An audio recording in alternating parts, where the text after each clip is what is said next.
안녕하세요. 그림책 작가 치축이라고 합니다. 이번에 동물들의 장례식이란 첫 책을 출간하고 이렇게 여러분에게 인사드리게 되었습니다.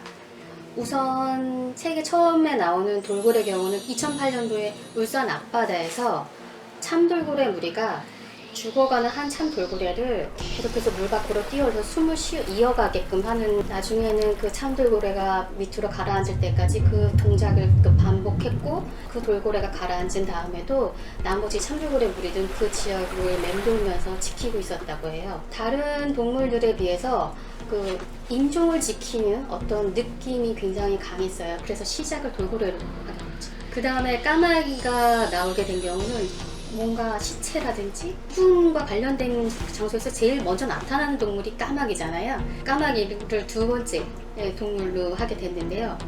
까마귀 경우는 제가 직접 목격하기도 했어요.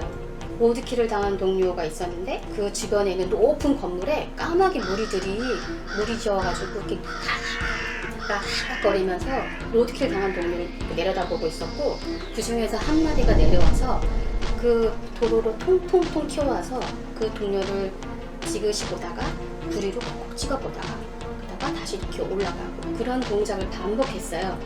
그 까마귀가 굉장히 침착했는데 그 차가 오고 있는데도 가만히 자리를 지키고 있어서 차를 멈추게까지 했었어요. 카리스마 있고 우두머리 느낌이 팍팍 났었어요. 그 다음에 다른 동료들이 있는 자리로 올라가서 그 자리를 맴돌다가 사라졌어요. 까마귀 굉장히 시끄러운데 날아갈 때는 조용하게 싹 날아갔다고 그렇게 나오더라고요. 늑대 같은 경우는 동료들의 죽음을 맞이했을 때 굉장히 구슬픈 하울링을 한다고 해요. 무리지어서 막 하울링을 하기도 하는데, 이럴 때는 각자 개개인적으로 떨어져서 자기가 슬픈 거를 이렇게 표현하듯이 구슬프게 하울링을 했다고 해요. 그래서 머리랑 꼬리를 쭉 늘어뜨린 채로 동료가 죽은 자리를 계속 맴돌고, 책에 의하면 어떤 늑대 무리가 평상시 일상적인 생활 방식으로 돌아오기까지 한 6주가 걸릴 정도로 굉장히 그 늑대들이 동료의 죽음에 대해서 그 깊은 애도 기간을 가진다고 합니다. 코끼리는 죽은 동료를 발견하면 코를 이렇게 약간 뭔가 이렇게 쓰다듬듯이 이렇게 그쪽 방향을 가리키기도 하고, 이렇게 코를 이렇게 쓰다듬기도 하고, 그리고 뼈가 있으면 뼈를 이렇게 돌돌돌 말아서 이렇게 말아본다든지, 그 다음에 흙과 나뭇가지를 이용해서 무덤까지도 만들어준다고 해요. 코끼리가 덩치가 굉장히 크기 때문에 그걸 무덤으로 만드는데 꽤 시간도 걸리는데 전체를 다 덮을 때까지 꼼꼼하게 만들어준다고 책에는 나오더라고요.